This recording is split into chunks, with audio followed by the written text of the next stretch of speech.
Chances are you have a completely wrong idea of what being a data analyst actually looks like. And that gap between expectation and reality is why so many people feel stuck or even confused about this career, whether they're just starting out or they're already in it. And that doesn't mean that you chose the wrong path. Data analytics can still be a very great, well paying career. I see it all the time with my students and even past clients. But the difference is that the people who do well understand what the job actually looks like and not the polished fantasy that you always see online. So today I'm going to walk you through the real day-to-day of what being a data analyst actually looks like, the work, the trade-offs, and the part the job descriptions and courses usually skip. So if you're thinking about getting into data analytics, this will help you decide if it's truly for you. And if you're already in the field, it'll help you understand what to lean into and what to stop overthinking. So let's get started. All right, so I really want you to understand this part because it changes everything about how you approach this career. A company hires a data analyst when something feels off or when no one can confidently answer three questions: what's actually happening? Why is it happening? And what should we do about it? They're not hiring for intelligence, they're hiring for decision support. Research shows that 58% of firm leaders still admit to following their gut instincts over data when making critical decisions. So why are they even hiring you? Because they want confidence, they want backup, they want someone who can either prove that their gut is right or save them from a costly mistake. Jim Barksdale, the former CEO of Netscape, said it best: if we have data, let's look at data. If all we have are opinions, let's go with mine. Your job is to make sure that they have data, real and clear data, the data that narrows the problem space, removes noise, and surfaces the trade-offs, and gives someone enough clarity to act. You aren't there to replace their gut instinct. You're there to prove their gut right or save them from it. And that's the value that you're bringing. And that's why this career pays well. But here's what most people miss: analysis is rarely the final output. The real output is prioritization, a recommendation, or a green light. And if you don't understand that, you'll overinvest in analysis that never gets used and wonder why your job feels pointless. Okay, so let's talk about what your days actually look like, because I think this is where the biggest disconnect happens between expectation and reality. Before you analyze anything, you're figuring out what the question even means and whether the data supports the question and what decision it's tied to. And this is what a typical request can look like. A stakeholder can say, "Can you look into this?" What they really mean is, "I'm uncomfortable making a decision and I want backup." So you spend your days clarifying definitions. What do we really mean by active user? Aligning assumptions. Are we looking at the same time period? And then negotiating scope. Do you need this by Friday or do you need it done right? Managing expectations. This data doesn't even exist the way that you think it does. Then once the analysis is done, you explain it, and then you re-explain it, and then you have to reframe it again, because different people care about different implications. The CFO may want to know about costs, the CMO wants to know about customers, and then the CEO just wants to know if we're winning or not. Dan and Chip Heath, the authors of Made It Stick, said it perfectly: data is just summaries of thousands of stories. Tell a few of those stories to help make the data meaningful. So that is your job: finding the right story for the right person at the right time. And that's why analysts who only want to work in data feel often frustrated. The job lives between the data and the decision. So here's a gut check for you. If you're spending about 80% of your time stuck at your desk in the code and only 20% actually talking to people, you're probably not doing the job at the high level yet. The best analysts I know spend just as much time understanding the problem and communicating with stakeholders as they do solving it. They ask questions like, what is the real reason behind this request? What decision are we trying to influence? What actual metric will prove that we're winning? And where is the data even coming from? You are a problem solver first, a technician second. You're not paid to crunch numbers, you're paid to create clarity. And once I understood that, everything changed for me. And I want it to change for you too. Okay, so this is where people waste years of their lives, and I don't want that to be you. They assume that the gap is technical. If I just master SQL, Python, Tableau, I'll be valuable. So they take course after course, they collect certificates like Pokemon cards, and they spend months learning tools that they'll never even use. But a recent survey actually found that while technical skills are common, problem solving, critical thinking, and communication are the top three skills employers say are the most difficult to recruit for. So let that sink in. The hardest skills to find aren't technical, they're human. A great quote about this is analytics is 50% math and 50% communication. If a person cannot express their ideas, it doesn't matter if they can do the math. So it doesn't matter if you can do the math, the SQL, the Python code, if you cannot communicate what it means.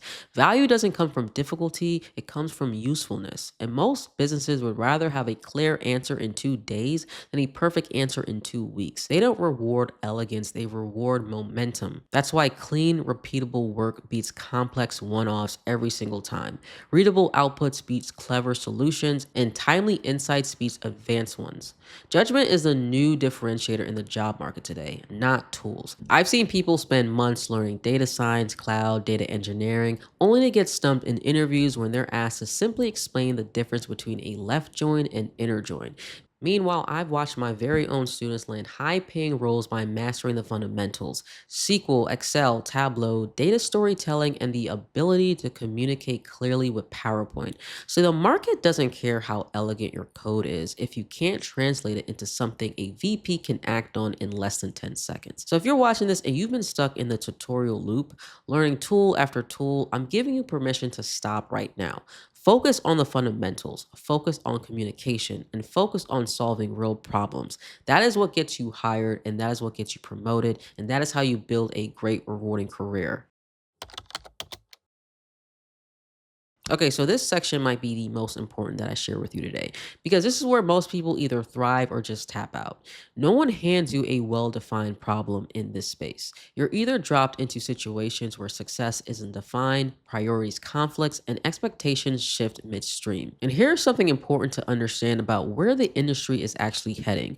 As of this year, over 65% of organizations have already adopted AI for data analytics. So, what does that mean for you?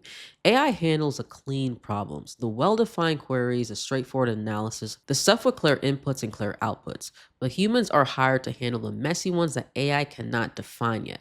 And that's your job security. That's your value. The messier the problem, the more they need you.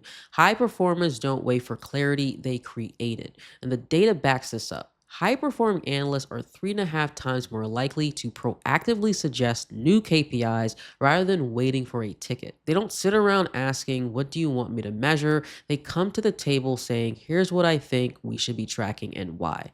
They propose metrics before being asked, and they suggest definition of success. They outline trade offs instead of asking which one is right.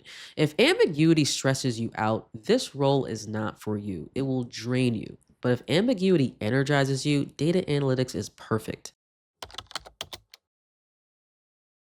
All right, so let's get to a part that no course prepares you for. The part that made me want to quit more than once in my career.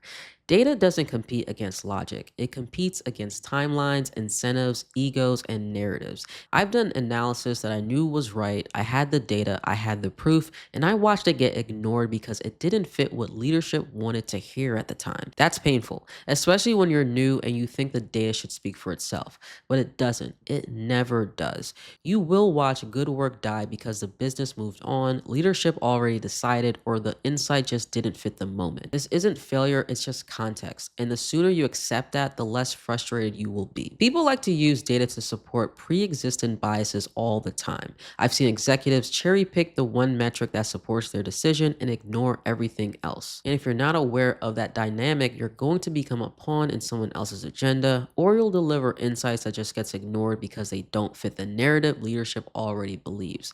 Strong analysts always know how to read the room. I've seen analysts with average technical skills get promoted because they understood how to package their insights in a way that made executives feel confident. Data storytelling isn't just a nice to have, it is how you survive and thrive in this new AI job era. So pay attention to the politics and learn who makes decisions and how, and understand what motivates the people you are presenting to. This isn't selling out, this is just being strategic, and honestly, it will help you to not take things personally at work when you feel that everything is going against you.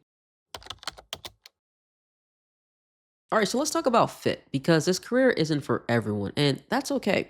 This role favors a specific temperament. People who thrive with messy problems, they enjoy translating between the technical and non technical worlds, and they care more about the outcomes than being right. The people who tend to struggle in data analytics are ones who always want clean instructions, they always want definitive answers, and they always want their technical work to speak for itself. But unfortunately, it just doesn't work that way. This is not about intelligence, it's about fit. You aren't a librarian of facts, you are a navigator of chaos. So if you love the idea of taking chaos and turning it into clarity, this career will reward you handsomely.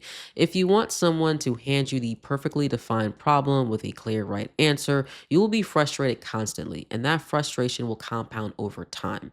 Be honest with yourself about the category you fall into. And here's a quick test. When you encounter a problem with no clear solution, do you feel energized or anxious? When someone gives you vague instructions, do you see opportunity or frustration? There's no wrong answer here, but your answer will tell you something important about whether this path is right for you or not. Because the sooner that you know, the sooner you can either lean fully into or pivot into something that fits you better. And both of those are valid choices. What's not valid is staying stuck in a career that drains you because you think that you're supposed to want it or the internet is telling you that you're supposed to. All right, so we've covered quite a bit today, and I want to bring home something that I hope stays with you. Reality is a filter, and once you see the job clearly, learning becomes focus, effort compounds, and frustration drops.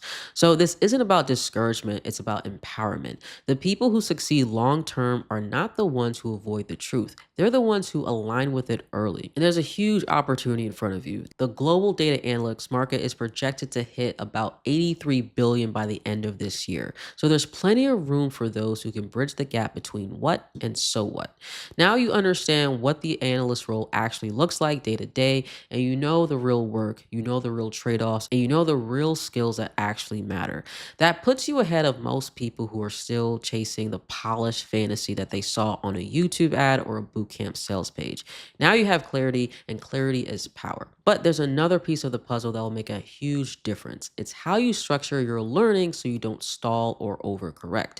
Because what the job looks like is one thing, but knowing exactly what to learn, in what order, and how to avoid wasting months on the wrong things, that's what actually gets you hired. I break that down in a separate video where I walk through a concrete learning roadmap and how to move through it intentionally. Together, these two videos will give you the edge that most people do not have. You're not just following steps, you understand which ones matter and why. So I'll see you there.